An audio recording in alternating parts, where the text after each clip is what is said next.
Greetings, YouTube. Welcome back to the channel. I will never forget my 36th birthday. Not just because the Kraken and my man Kick Rocks, who started it all off, donated each $100 to support the channel at a time when I feel like my YouTube channel is kind of winding down, and so it was like a really important reminder that I'm still important to somebody out there. It's like really encouraging and humbling and all that. But I'll also remember my 36th birthday because it was this 24-hour period where I felt like Kabam, after 5 years of requests, had just decided, like, yeah, we're going to do it. And of course, that started this week with an announcement on April Fool's Day, which we're just going to assume that it is all coincidence and that is not the biggest, worst April Fool's joke of all time, that we were getting the mastery loadouts for just 35 units to switch between mastery loads, and suddenly, when I go from full recoil masteries like you see in front of you to, say, a much better mastery setup without recoil masteries for the Winter of Woe, it's going to be super easy and I'm not going to have to worry about forgetting. Like, I've literally put one more point than I needed a couple times into this, and I had to restart and just burn units. And it's one of the most frustrating, confusing things I've ever been through in my life. So, there is that. But then there's an old belief that Superior Iron Man is really inferior Iron Man because he is so bad and so laughably unnecessarily in the game. And he's not even somebody that I've landed on that much in the game as a 6-star, you know? Like, he's kind of just there. I've landed on him 4 times. I've landed on Groot a lot more. It is amazing to me. Like, when the day that Groot gets buffed is the day that everybody will be like, oh my gosh, it's 2017. In 2024. 7 years after. But it's amazing. So, in terms of that announcement, I didn't cover this on the channel last night because I wanted to just have a birthday where I didn't record anything once the broadcast was over. And my goodness, was that a good decision.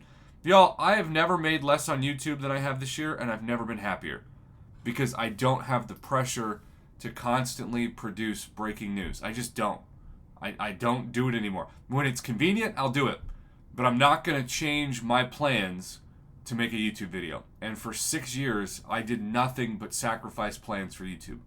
And while the money was great and the growth was incredible, it was a lot of pressure and a lot of stress. And I don't have pressure or stress in my life anymore because I made it. I got to go back to my hometown. I got to be honored. And I am so thankful for this. So, we got the Kushala update. So far, we're happy with how Kushala has performed in her target matchups. In game notes, she'll be staying as is. We got the Chioth matchup. All in all, we're happy with how Chioth has been performing so far. And then the what's next. In previous balance reviews, when neither champion under review required rebalancing, we added updates to older champions to the champion pipeline over the last year. Updated range from full kits with Hulk and Spider-Man. Hulk is still just the best. To moderate updates with Red Skull and Luke Cage, and value-only updates for America Chavez. These champions were selected for a variety of reasons. Red Skull for moderate update. Tech class needed additional support for PvP game modes. And then you had America Chavez, close to initial targets, small tuning. Nightcrawler chosen to his updates provided a unique defensive threat for the mutant class. Also worth noting that he is someone that they wanted to make money off of. So obviously that helps get you inspired to bounce and rebalance. Moving forward, we're going to tweak how we cadence our champion updates as we're looking to target champions who require bigger kit changes with value-only update.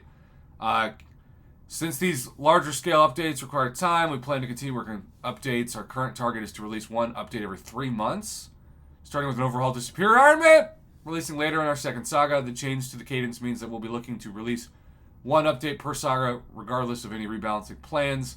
Additionally, to make sure our team has enough runaway to keep both initiatives going, both champion updates and rebalancers will no longer go through a CCP beta phase prior to their releases. That's kind of big news. Reminder what's going on. Gladiators Rebalance releases in April. Mr. Sinister's Moderate Update releases in May. Saga 2 is second TBD. Look, I am all about this. I am all about this.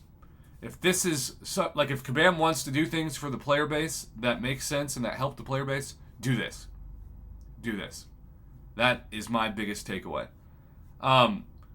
We all need to recognize that we got what we asked for. It was 7 years too late, but at least we're getting it. At least they're listening. It's almost like they realize if they don't listen, the game is dead.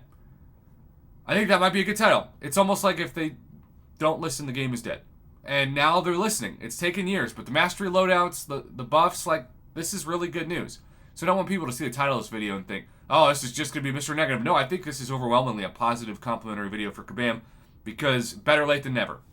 And when we say finally, that's what we mean. Better late than never. And this is another example of that. I will miss fighting him on defense because he's so easy. But that is the trade-off you get with buffs. You get better attackers or more pesky defenders when you're used to just sleepwalking through fighting somebody.